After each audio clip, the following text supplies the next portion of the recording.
berdoa sebelum kita melanjutkan. Ya Tuhan, terangilah hati kami dengan sinar surgawi. Roh Kudus menjelaskan kebenaran ini. Dalam nama Tuhan Yesus. Amin. Oke, lanjut sekarang. Mengapa atau memahami tujuan Kristus datang ke dunia? Untuk apa sih Tuhan Yesus datang ke dunia?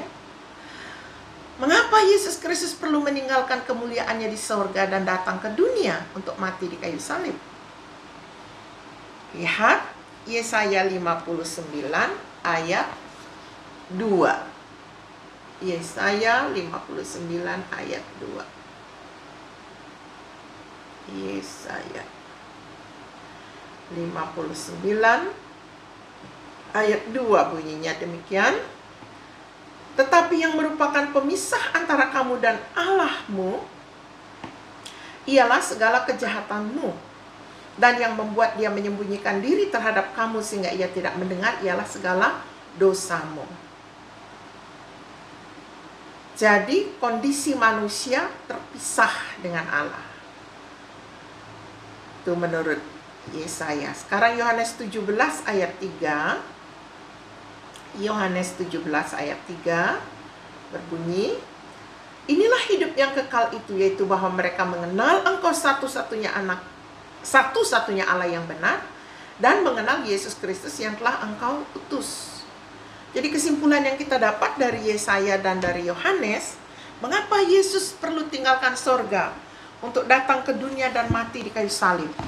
Untuk menyelesaikan masalah dosa. Masalah dosa. Tulis. Terus Yohanes 17 ayat 3, untuk memperkenalkan Allah yang benar. Memperkenalkan Allah yang benar. Nah, itu dia. Oke. Apakah yang memotivasi ia datang ke dunia ini? Yohanes 3 ayat yang ke-16. Buka lagi Alkitabnya. Yohanes 3 ayat 16. Oke. Karena begitu besar kasih Allah akan dunia ini sehingga ia telah mengaruniakan anaknya yang tunggal, supaya setiap orang yang percaya kepadanya tidak binasa, melainkan beroleh hidup yang kekal.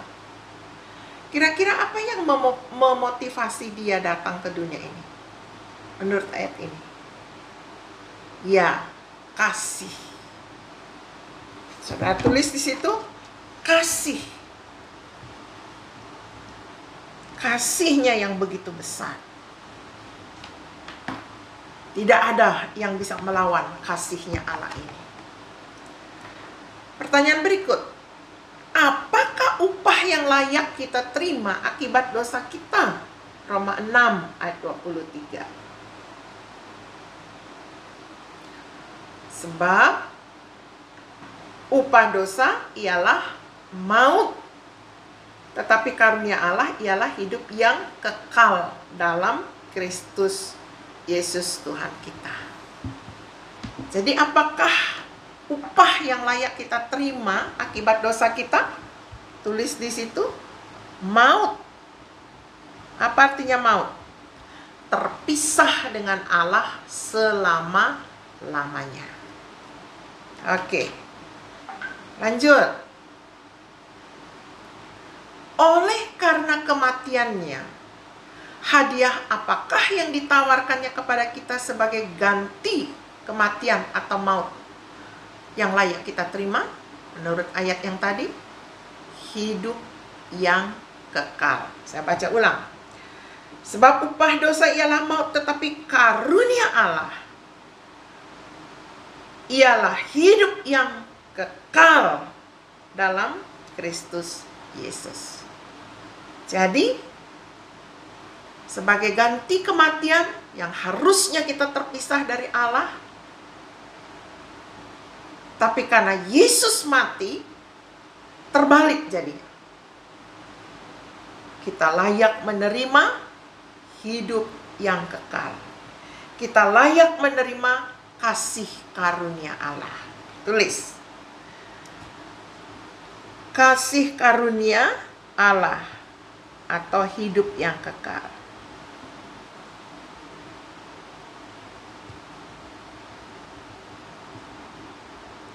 Hidup yang kekal.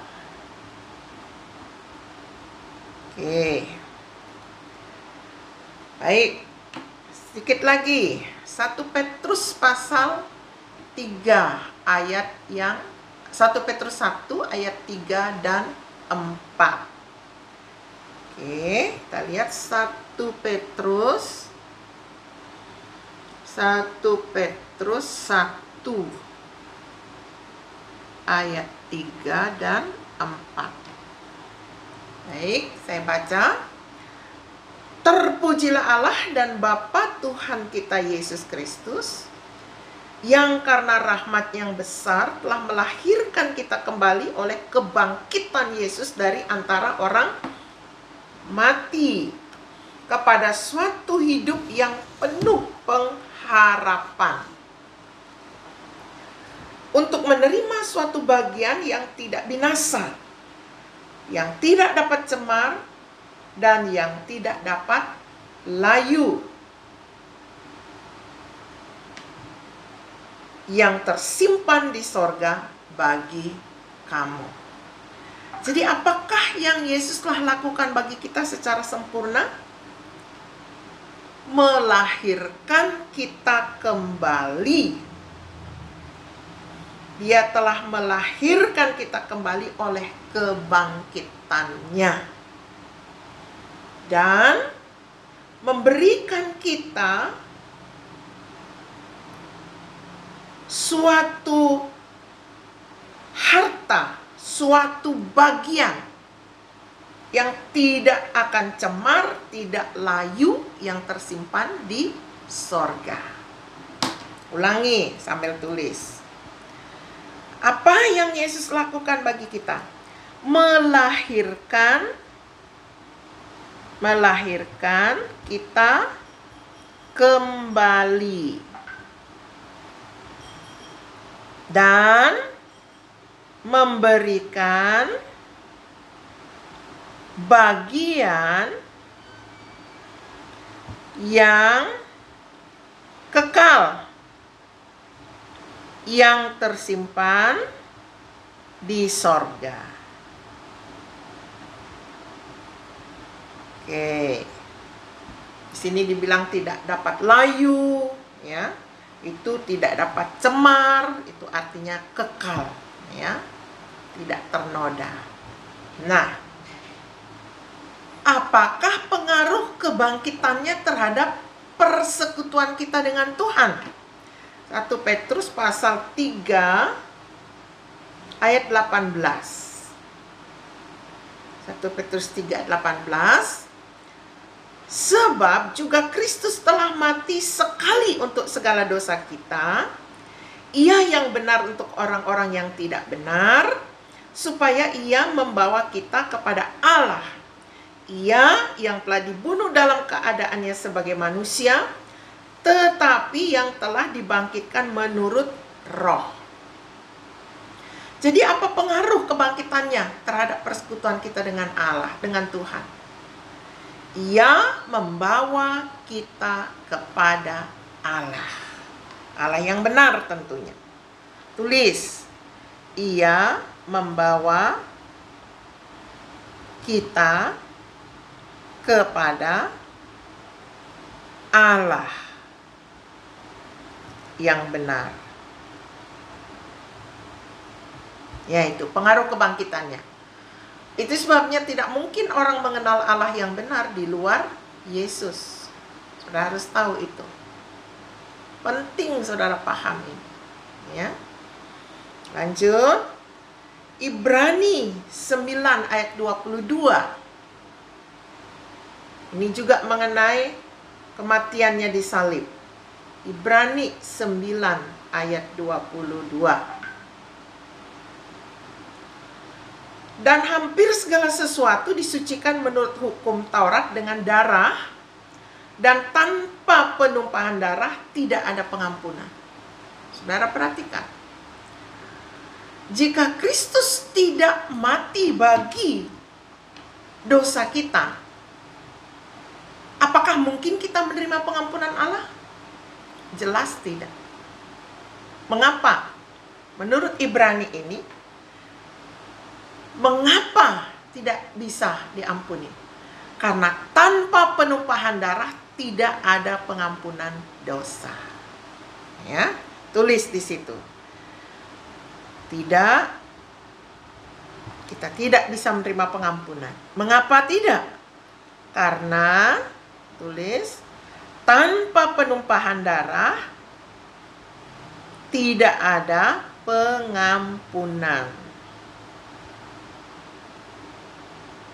Tidak ada pengampunan. Oke, baik. Nah, ulangi lagi isian saudara dari atas, ya. Dari yang pertama tadi. Oke.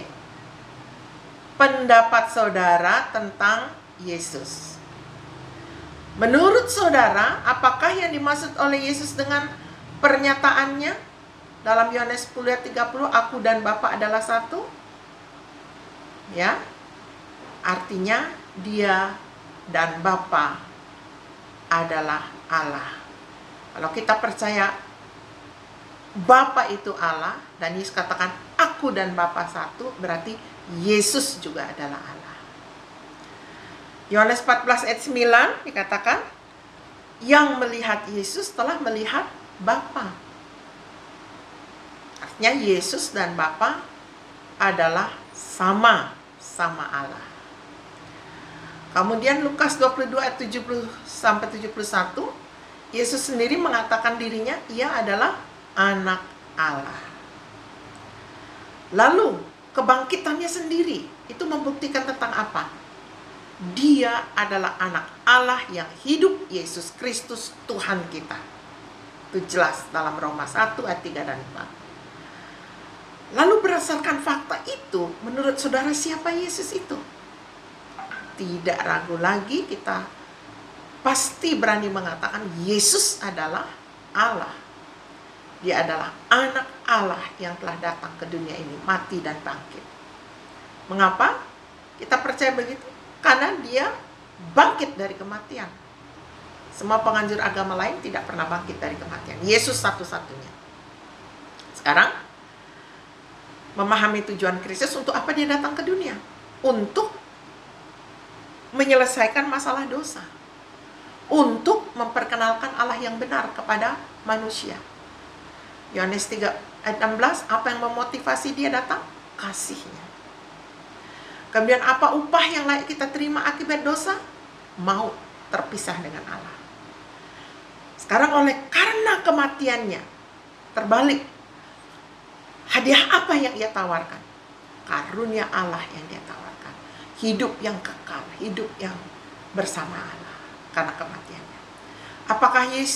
Apakah yang Yesus telah lakukan bagi kita secara sempurna? Melahirkan kita kembali. Jadi kelahiran baru tidak bisa dilakukan sembarangan, ya, tanpa ada penumpahan darah. Jadi Ibrani 9:22 juga katakan tidak ada pengampunan dosa tanpa penumpahan darah. Cukup dulu sampai di sini, kita berdoa. Tuhan berkati bagian ini supaya termeterai di hati kami dalam nama Yesus. Amin. Sampai jumpa.